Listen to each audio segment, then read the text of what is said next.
సర్వమంగళ మాంగళ్యే శివే సర్వార్థ సాధకే శరణ్యే త్ర్యంబకే దేవి నారాయణి నమోస్తుతే.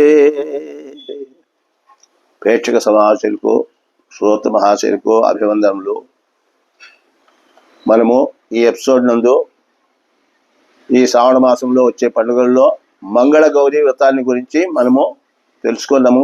ఈ మంగళ గౌరీ వ్రతము శ్రావణ మాసము 4 మాసాలు కూడా 4 వారాలు కూడా ఈ యొక్క మంగళ వ్రతంను చేస్తారు. చెప్పినాను ముందు ఎపిసోడ్లో. కొత్తగా పెళ్ళైన స్త్రీలు ఈ మంగళ గౌరీ వ్రతాన్ని తప్పక ఆచరించవాల. వాళ్ళతో తప్పక తల్లిదండ్రులు చేయిస్తే చాలా మంచి. ఇది 5 సంవత్సరాల వరకు ఈ వ్రతాన్ని చేస్తే వాళ్లకు మొత్తం మీద వాళ్ళ జీవితం అంతా సుఖప్రదంగా సార్వకాల మాంగళ్యంతో వర్ధిల్లుతారనేటువంటిది. అంతేకాదు మంగళగౌరి కటాక్షానికి వాళ్ళు పాత్రులవుతారు.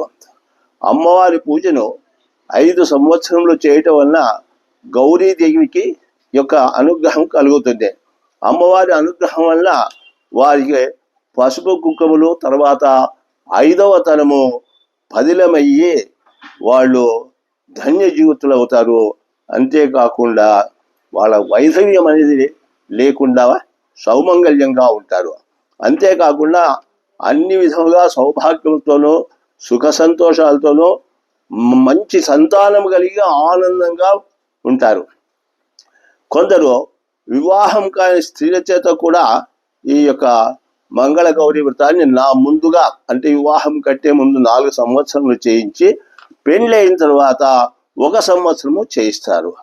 కాబట్టి స్త్రీలందరూ కూడా దీన్ని గుర్తుంచుకొని వారి వారి పిల్లల చేత ఆడపిల్లల చేత ఈ వ్రతాన్ని చేయించి వారి సౌభాగ్యానికి సుఖ సంతోషాలకు సహకరిస్తారని నేను ఆశిస్తున్నాను. ఓం స్వస్తి.